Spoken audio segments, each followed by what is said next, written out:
Good morning po mga ka-blissful. Ito na naman po ako sa inyong harapan. Okay, dito pala ako titingin. Yes, good morning po and pa-blessed day po mga ka-blissful. And yes, ito po ako at natapos na po ang naglaba po ako at aking pong isinampay sa labas. Hindi ko na po kayo isinama kasi I need to do that quickly, right? Pagkagising ko po habang ako'y naliligo, akin pong inilagay yung aking labahin at akin na pong naisampay. Ngayon naman po ako tapos ng magsampay, gusto ko pong gumawa ng aking breakfast. And I'm planning to have eggs. Scrambled eggs po and lalagyan ko po siya ng cheese. Opo, and yeah. And yun po. Sige po, magkwentuhan po tayo. Kumusta po ba kayo diyan? Kayo po ba ay nawapoy tapos na nga po ang ulan and nang makaayos na rin po do sa mga nangyari diyan po sa medyo napakatagal po ng ulan diyan. Pero by the way, ako po kahapon ang ginawa ko po ay pumunta sa hospital at ako po ay nagpakuha ng blood work. Hopefully and praying po na wala naman pong mas matinding concern dun po sa aking naramdaman kahapon. Actually, hanggang ngayon po ganun pa rin yung pakiramdam ko. Pero sinabi ko po sa sarili ko na ako'y babangon. Hindi ko iintindihin itong aking sakit na to kasi ako po ay may mga laboratory test na. And yes, hindi ko naman po pinagsawalang bahala yung naramdaman ko. Agad ko pong kung ano po yung concern ko sa doktor. And yeah, and maghihintay na lang po ako ng result. And parang ano lang naman po siguro. Para po sa akin is ako lang po yung nag-alala. Kaya po ako naging ganun. At kasi nga po hindi ako mapagkatulog. By the way, dal-dal, di ba? Gusto ko pong gusto ko mix na naman yung napaka-excited ko pagka kayo'y nandyan. Super excited ko po. And yeah, ako po ay naka-ready na. Okay, uwi naka-shoes. Kasi mas maganda pong kumilos pagka naka-shoes. Ano naman po ito? Pong shoes na to is pang bahay. Hindi ko po ipinanlalabas. Okay. So, ang egg po is galing po siya galing po siya sa chicken coop, sa kanya pong actually hindi ang meaning ko po, ang ituturo ko po is kung ang itlog po ay gusto nating ilagay sa ref, pagkahugas po natin ilagay na po natin. Pero kung hindi naman po ninyo gustong ilagay sa ref, pwede rin naman pong sa labas, pero wag po ninyong huhugasan. Bakit po? Kasi di po ba siya ay may coated po siya from the sa kanyang tiyan, sa tiyan ng chicken. So, coated po siya nung what do you call that? Okay, hindi ko alam kung anong tawag doon. Pero, para pong baby, di ba pag nanganak tayo, mayroon siyang nakabalot sa kanya. Ganun din po siya. So, kung ito ba yung hugasan natin, kailangan po lutuin natin. O kung hindi naman po natin lulutuin, ilalagay po natin sa ref. Okay? Okay, wawash ko po and dyan muna kayo. Okay?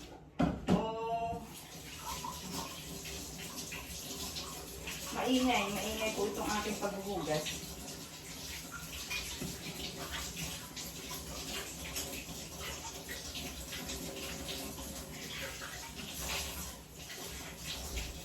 Actually, sa totoo lang po, ayoko nang magluto ng kahit anong nilalagyan ng hello, nandito po ako.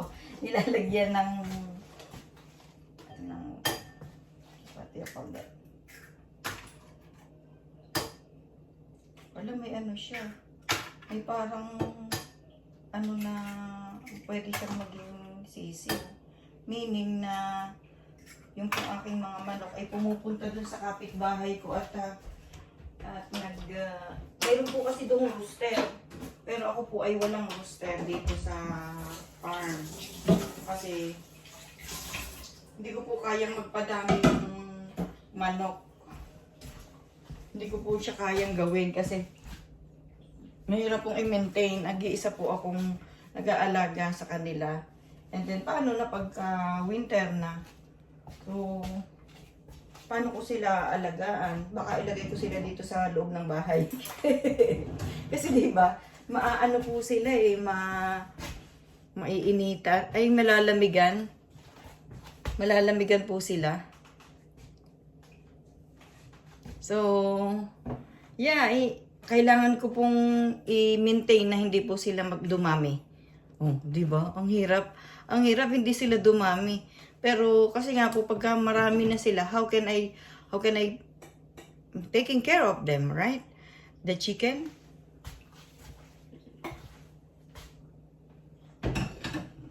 Okay.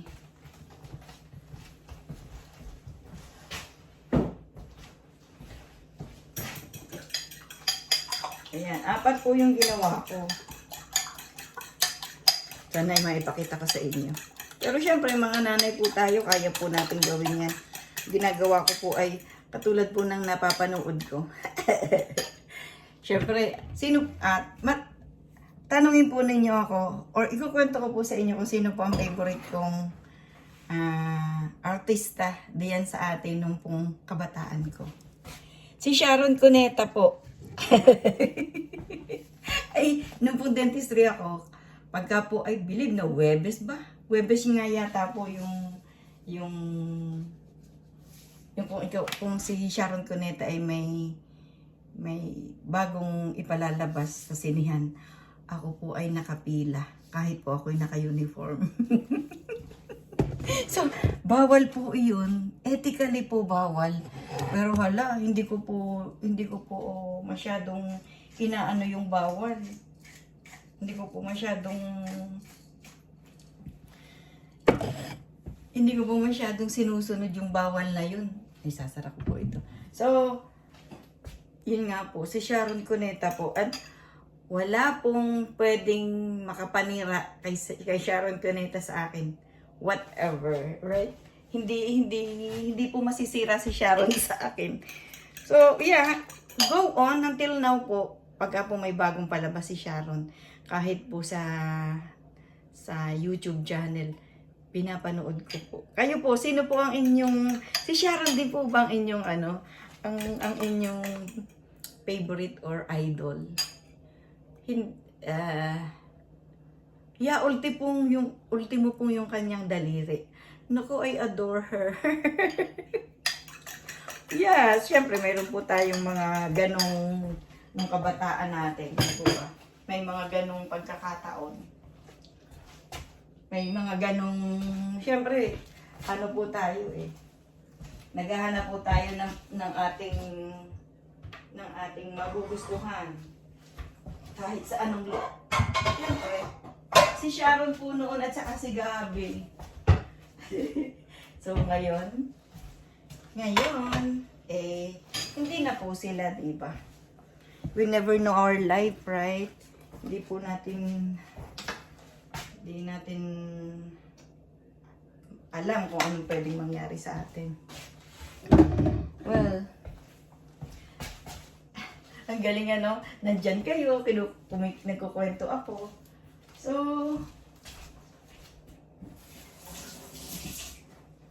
pagpasensyahan niyo po at sa susunod pong mga panahon, okay na po ito. Okay na po ang aking pag-film na nandiyan po kayo, hindi po kayo mahihilo sa akin. Huwag po kayo mahihilo. Okay, lalagyan ko rin po siya nilagay ko po yung oil and ngayon po ilalagay ko po yung butter. What is this? Butter.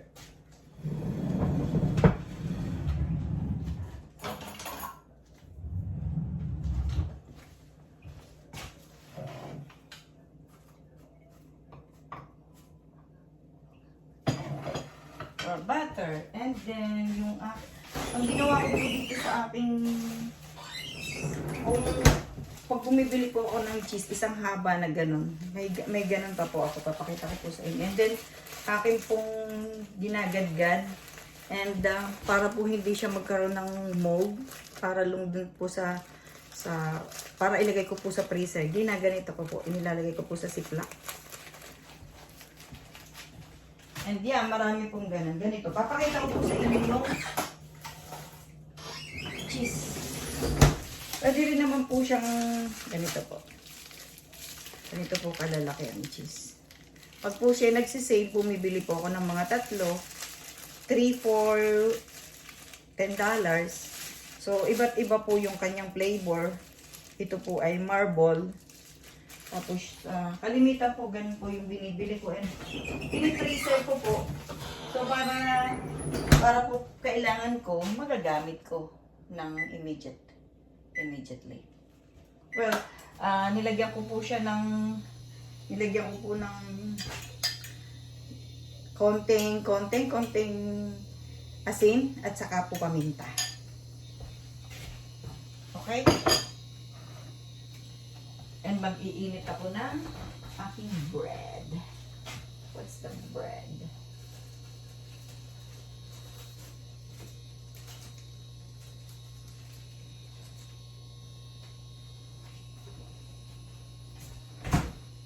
And then mag-aano po ako magbubukas po ako ng peras.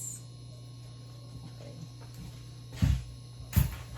By the way, ako po ay ang aking pong plans, pagkatapos ko pong kumain ng agahan, ngayon po ay 11 o'clock na dito ng umaga. And hindi po kasi ako nagugutom, so ako po ay, yan, tingnan ninyo. Kalimutan ko na. So ako po ay, may mga ginawa muna. Hindi po ako nagugutom kasi ako po ay uminom ng, nakatatlong basong tubig na po ako at saka po yung aking juice, kalahati na po yung juice ko. Okay. Ito na.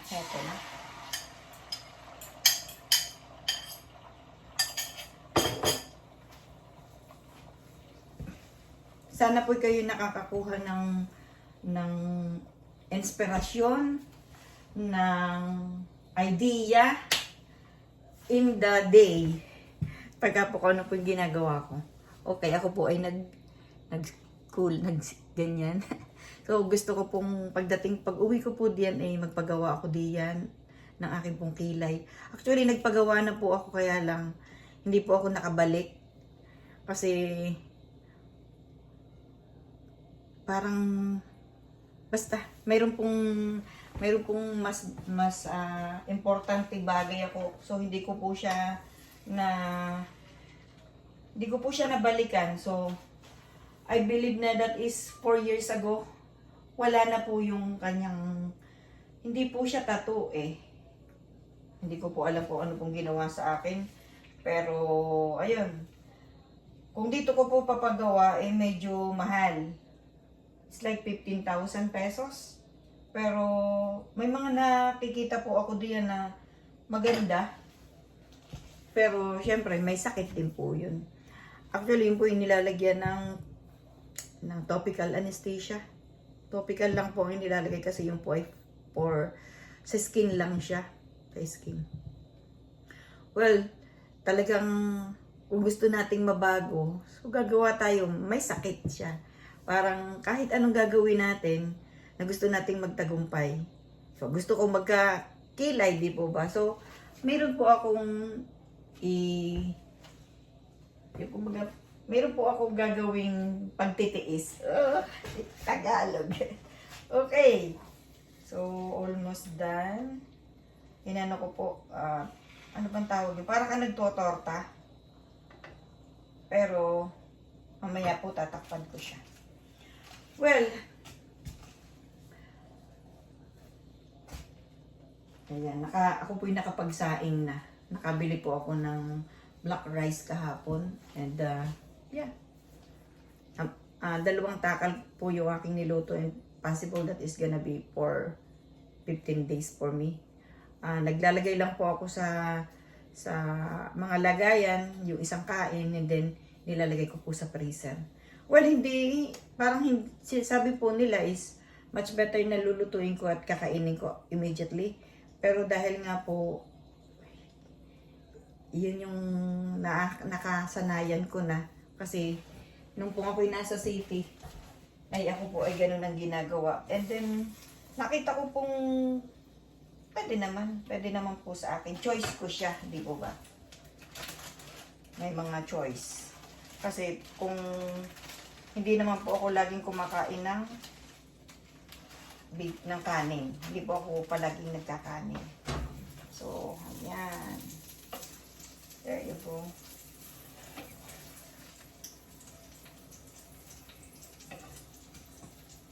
Then, papatayin ko na siya. Makikita ko po sa inyo. Ayan po, oh. Tinatay ko na po. And then, ano po ako ng bread. Mag-iinit po ako ng bread. And, yun na po ang aking agahan. Wow. Salamat po sa inyong pagtitiis. Salamat po sa inyong pag-tune in. Maraming salamat po. And yung pong hindi pa nakaka-subscribe, subscribe na po kayo. Po. Maraming salamat po. Nakikiusap po ako, subscribe na po kayo. And para po tayo ay umunlad na. Yes, thank you. Thank you po. Ibig ko pong sabihin na umunlad is magkaroon na ng maayos na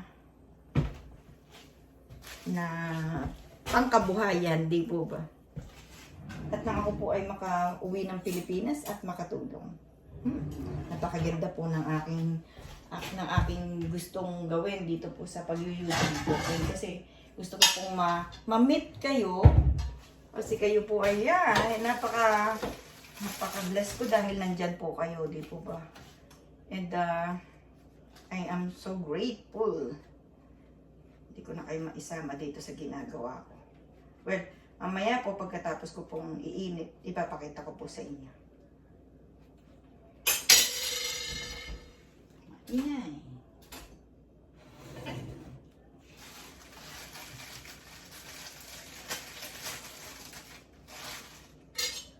Sarap po sa labas. Medyo uminit po ulit. Bago po yung panahon. Baka yung panahon po ninyo, diyan, nakakarating po dito. Kasi nagtag-ulan po kami. For 1 week din po yun eh. Kaya kung makikita po ninyo yung papakita ko po sa inyo yung aming mga damo. Yung pong damo, mga naging kulay green ulit. Dati po ay siya ay tuyo na.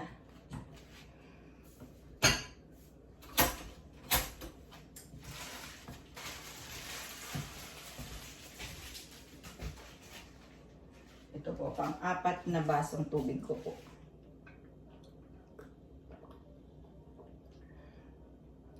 Alam niyo po ba na nag-gain ako ng 2 pounds?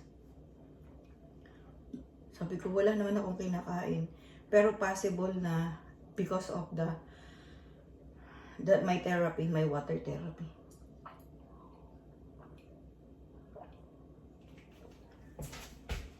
Kaya totoo po, hindi po ako makaramdam ng gutom.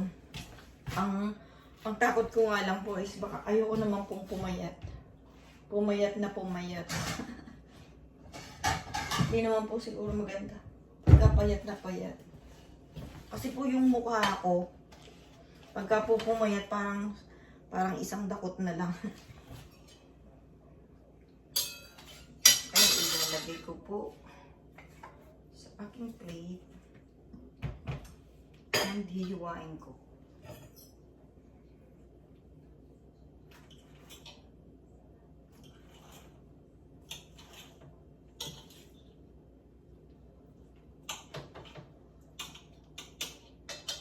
Parang kalahati lang ang kaya kong kainin.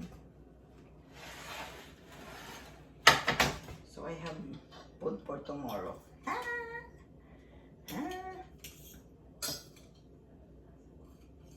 Okay.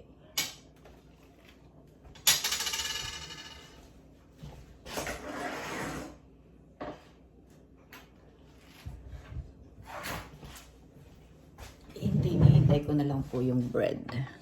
lipat ko kayo dito and gusto ko po kayong makausap. Aray. Aray. Talagang hindi pa po stable yung akin pong mga gamit. I mean is yung akin pong, ito po akin pong mga ginagamit para po maipakita kung ano po yung mga ginagawa ko. Madilim pati, parang madilim. Well, akin pong hugasan ito. Hugasan ko po. Isa lang.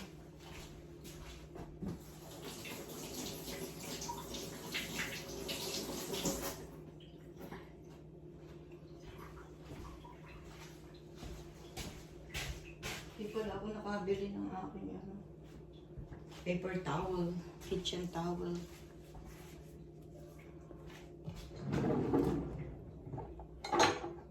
Pag talaga hindi po hindi natin inililista kung ano yung ating bibilhin. Talaga pong pagka nasa tindahan ka na iba na yung nakikita mo, hindi mo na nabibili yung kailangan mo. Kasi hindi ko po prepare na pumunta sa tindahan kahapon. Wala po sa schedule ko na may bumili ng kahit ano.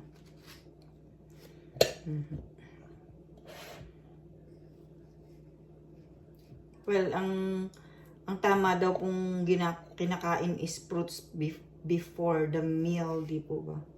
Fruits muna. Okay. And then, yeah. Yan po. And then, mamaya pa ulit ako magugutom. Ang mga anong oras pa ako magugutom. Let's say 5 o'clock. Or hindi man po ako magugutom. Maisip ko, ba't hapon na hindi pa ako kumakain? There you go.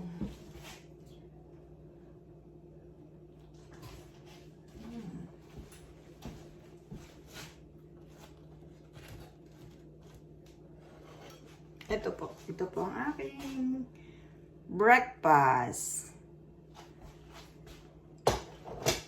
And yes, yun lang po muna for today. Gaya po ng alam ninyo. Hindi ko po pinakikita na ako'y kumakain. Yeah, kasi yun nga po. Pagka po ako'y kumakain is naiisip ko po ang aking mga anak. Kaya sorry po, I don't want to show you what is I'm eating. Pinakikita ko po, pero kung ano yung kakainin ko, because gusto ko pong i-share sa inyo kung ano po yung aking kinakain. Ayan nga po. Ayan po ang kakainin ko. And, yung pong makipag-usap sa inyo na kumakain, hindi ko po kayang gawin yun. Siguro po pag nandito na yung mga anak ko and kakain kami na kasama ko po kayo. Maraming salamat po and have a blessed day everyone. I love you. God bless you. God bless you all. Ingatan po ninyo ang inyong pamilya at ang inyong sarili. Salamat po sa inyong lahat and have a blessed day.